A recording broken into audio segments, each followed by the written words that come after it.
Salut băieți și fete și bine ați venit la un nou episod de Brawl Stars. După cum vedeți, am făcut 7049 de trofee. Și așa, am deschis Megabox-ul de aici, de la Trophy Road. Am deschis de aici un Brawl Box. Și de pe shop, dacă știți voi, erau ofertele alea cu Megabox-ul care l-am deschis și mi-a picat Bea și am deschis de aici un Big Box, băieți. Și am închis filmarea și am pierdut tot ce am filmat. Așa că am pornit filmarea și acum vreau să fac un clip de 6-7 minute în care să mă joc cu Bea și alți brawler. Dacă nu știți ID-ul meu, vi-l mai arăt odată. Deci aici este poza cu Frank. Și uitați-l. Aici este Your Experience Level. Și în partea stângă, de sub poza cu Frank. Am apăsat. Vreau să schimbă. Dar cum se schimbă? De aici, la name color. Culoarea mea este galben.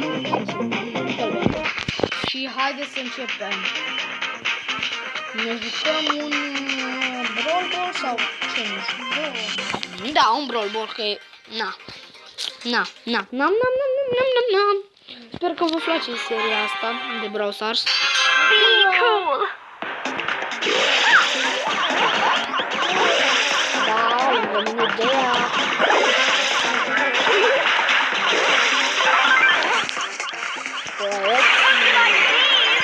Băi, să nu uitați să dați un like, share și subscribe și să vă anunțați toți prietenii că m-aș găsi și să le spun și lor să dea subscribe. Și dacă veți face chestia asta să le spuneți prietenilor, o să fiți cei mai tare abonați. Și vă mulțumesc dacă o să vă anunțați și prietenii.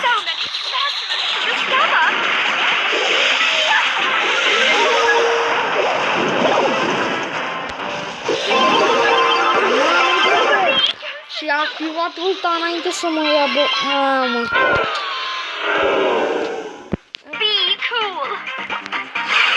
Bă, să scrieți în comentarii câte trofee aveți fiecare.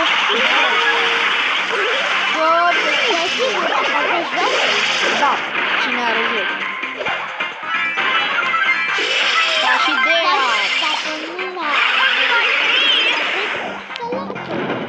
Este foarte tare. Să-mi dați cerere. Eu vă mulțumesc dacă o să-mi dați cerere, pentru că În comentarii ID-ul vostru. da, puteți scrie și sau nu puteți scrie. Pentru că după aia cine știe.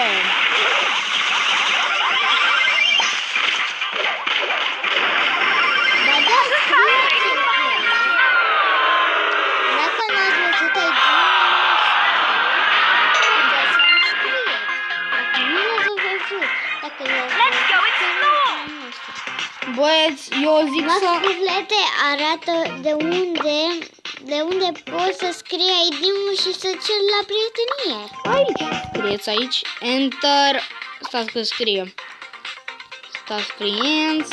Enter player ID. Eu am... Ia să vă arăt câți prieteni am. 92 de prieteni. Bine, sunt și... Am dat așa cereri de la sugeți și am dat așa... M-am dat cu uitați așa, dar acum nu mai am spate în lista de prieteni. Și uitați, yes, intru iar la sugestii și le-am pe toate, invitați. Wow. Aici o să apareți voi. Și dacă o să vreți, eu filmez aproape în fiecare zi, cam pe la... voi vedeți episodul când îl vedeți. Eu filmez cu vreo oră înainte și după aia postez episodul. Așa, băieți și fete, eu voi închide episodul. Vă mulțumesc pentru vizionare. să nu uitați să scrieți mituri în comentarii. Și să apăsați like, share și subscribe și să nu uitați să apăsați pe clonțopel, băieți. Asta mă ajută. Da, ting ting! Mă ajută. Like-urile mă încurajează, iar subscribe, iar voi dacă vă abonați este bine pentru mine. Pentru că și acelea mă încurajează. Și înseamnă că vă plac episoadele mele. Eu am fost Max Pufulete, alături de mine a fost Dea. Salut! Și noi ne vom revedea cu un alt episod. Pa! Pa, pa!